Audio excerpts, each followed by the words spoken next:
Here's a challenge. Name the newest doctor of the church. If you said St. Gregory of Narek, you're either Armenian or exceptionally well-versed in Catholic trivia. In 2015, Pope Francis shocked many by elevating this 10th century Armenian monk to become the 36th doctor in 2,000 years of Christianity, yet most Western Christians have never encountered his writings.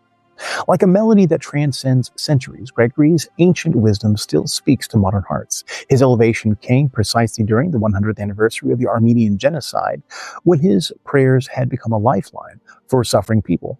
His Book of Lamentations survived centuries, wars, and persecutions to become what he himself called an encyclopedia of prayer for all nations, and today we uncover why this Armenian mystic's words still resonate across time and cultural boundaries. The Armenian Golden Age, Gregory's life and historical context. What if I told you Armenia adopted Christianity as its state religion in 301 AD, nearly 80 years before the fall of the Roman Empire? When King Tiridates III established Christianity as the official faith, he created a unique Christian culture that would reach its zenith during the 10th century, precisely when Gregory of Narek entered the world. The Armenia of Gregory's time was experiencing what historians now call its golden age. Monasteries dotted the landscape, serving as spiritual centers and vibrant hubs of learning. Dawn bells echoed across the stone courtyard as monks gathered for morning prayer, their voices rising in ancient chants, while scribes meticulously copied manuscripts in their quiet scriptoria. The Bagratid dynasty had established relative independence from surrounding powers, allowing Armenian culture to flourish, and this was the fertile ground into which Gregory was born around 951 CE, or AD, near Lake Van in what is now eastern Turkey. Gregory's family's circumstances shaped his spiritual journey profoundly. His father, Khosrov and Destevatsi, served as a bishop, but found himself excommunicated for progressive theological interpretations. When Gregory's mother died during his childhood, this loss created a void in his heart that would later be filled with extraordinary spiritual devotion. Placed in the care of his maternal uncle at Narek Monastery, Gregory developed an unusually tender connection to the Virgin Mary, whom he often addressed as a maternal figure. His prayers to her carried an intimacy rarely found in theological works of his era, revealing how personal grief transformed into spiritual connection.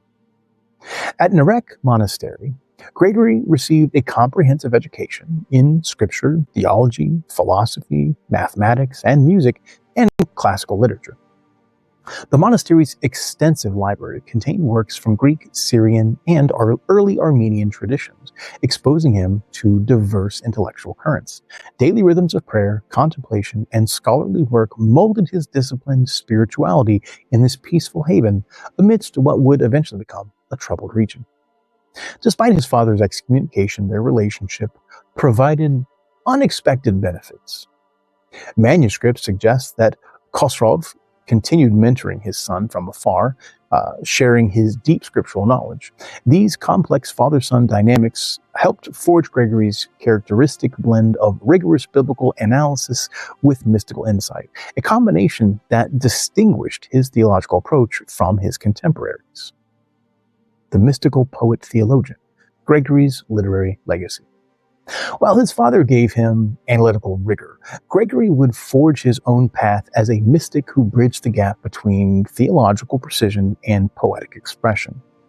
Imagine a book so treasured that for centuries Armenians would place it beneath their pillows at night, believing its words carried healing power into their dreams.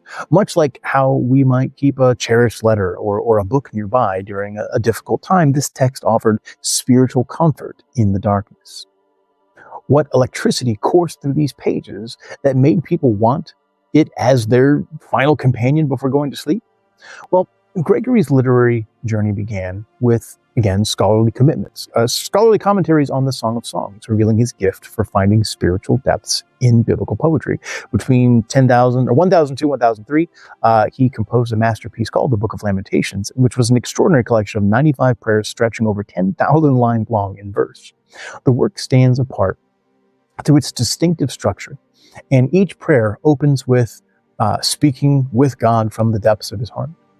This repetition established something revolutionary, an intimate dialogue between the finite human soul and the infinite divine presence. Gregory created a space where limitation confronts perfection in raw, vulnerable conversation. Gregory navigated dangerous theological waters in his opposition to the Tondrikian sect, which rejected the sacraments, similar to today's tensions between tradition and innovation in religious practice. While defending Orthodox beliefs, he himself faced accusations of heresy, and this tension forced Gregory to articulate his insights with exceptional clarity and conviction. The Book of Lamentations endures through its integration of theological depth with emotional resonance. His prayers, his vivid imagery, his confessions of human frailty, Gregory acknowledges sinfulness as lived reality while affirming divine grace as the only remedy. The text's lyrical beauty has drawn comparisons to Augustine's Confessions. Gregory's ability to articulate the size of the heart gives his writing universal appeal, despite its medieval Armenian origins. He intended the Book of Lamentations to serve as an encyclopedia of prayer for all nations, a spiritual guide transcending cultural and temporal boundaries, recognizing that human spiritual needs remain fundamentally consistent across time and space. From medieval monastery to modern doctor, Gregory's enduring impact. Gregory envisioned his work as, again, an encyclopedia of prayer for all nations, but could he have imagined that his words would become a lifeline during one of the history's darkest chapters, when the Armenian Genocide threatened to erase lives and an entire culture? The Book of Lamentations transformed from spiritual text to national treasure. As Gregory's writings throughout the centuries, as his writings journeyed throughout the centuries after his death, they evolved from monastic manuscripts to household essentials. What began as theological works studied by learned monks became deeply embedded in the everyday spiritual practice of ordinary Armenians. The Narek, as his masterpiece became known colloquially, ascended to cultural prominence, second only to the Bible itself in many Armenian homes. During the systematic destruction of Armenian communities between 1915 and 1916, when an estimated 1 to 1.8 million Armenians were killed, Gregory's prayers offered a connection to an indestructible spiritual heritage. Like an unbreakable thread woven through centuries, his words remained intact, while the physical Narek monastery, where Gregory had spent his life, was reduced to rubble.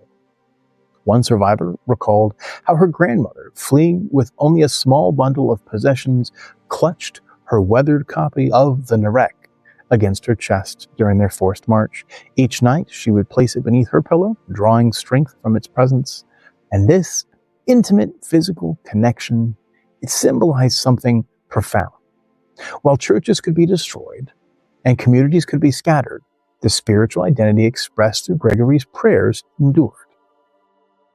900 years after Gregory's death came a remarkable culmination to this legacy, and in 2015, coinciding with the centennial commemoration of the Armenian Genocide, Pope Francis named Gregory of Narek the 36th Doctor of the Church.